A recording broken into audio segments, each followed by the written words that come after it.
গরু মহিষ চড়াইতে হইল, গরু মহিষকে ঘাস খাওয়ায় না, চড়াইতে হইলেও ছাত্রদলকে চাঁদা দিতে হয়। আমরা গত 5 মাস ধরে একটা নতুন সরকার দেখছি। এর আগে প্রায় 1.5 বছর ধরে আমাদেরকে প্রতিদিন শুনতে হয়েছে যে নির্বাচন হলে নাকি সবকিছু ঠিক হয়ে যাবে। আমাদেরকে আরো শুনতে হয়েছে যে যাদের পেটে ভাত নাই তারা সংস্কারের কি বুঝবে, তো তারা নাকি ক্ষমতায় আসলে আমাদের পেটে ভাত থাকবে, তারপরে মানুষজন ভালোভাবে থাকবে, ফ্যামিলি কার্ড, এই কার্ড ওই কার্ড, নানা কার্ড পাওয়া যাবে। তো তারা ক্ষমতায় আসলো, আজকে 5 মাস শেষ, 6 মাস হতে চললো। এখন সংস্কার তো নাই, গ্যাস বিদ্যুৎও নাই, পেটে ভাতও নাই। তো মাশাআল্লাহ তারা যেই পেটে ভাতের কথা বলতো, আলহামদুলিল্লাহ তারা আসার পর এখন কোনো কিছুই আর জনগণের কাছে সহজলভ্য নাই। আমরা আজকে এই প্রোগ্রামে আসার আগে একটা নিউজ দেখতেছিলাম।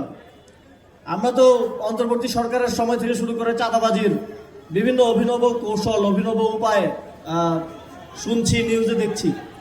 আজকে আসার আগে একটা নিউজে দেখছিলাম, আপনারাও দেখেছেন সম্ভবত, যে কোনো একটা গ্রামে জমিতে গরু মহিষ চড়াইতে হইল, গরু মহিষকে ঘাস খাওয়ায় না, চড়াইতে হইলেও ছাত্রদলকে চাঁদা দিতে হয়।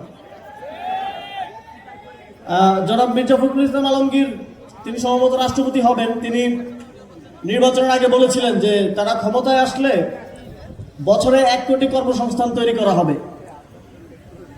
তো তারা কিন্তু তাদের কথা রেখেছেন, বছরের 6 মাসও হয় নাই, কিন্তু ছাত্র দলের, যুব দলের, বিএনপির অলরেডি চাঁদাবাজির মাধ্যমে 50 লাখ কর্মসংস্থান নিশ্চিত হয়ে গেছে।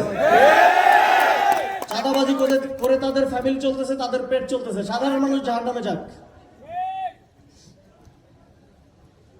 আমরা স্থানীয় সরকার নির্বাচনের কথা শুনছি, প্রায় 6 মাস হয়ে গেল, এখন আমরা কোনো ডেট পাইনি, কিন্তু আমরা শুনছি যে সামনে ইউনিয়ন পরিষদ থেকে শুরু করে স্থানীয় সরকার নির্বাচন হবে।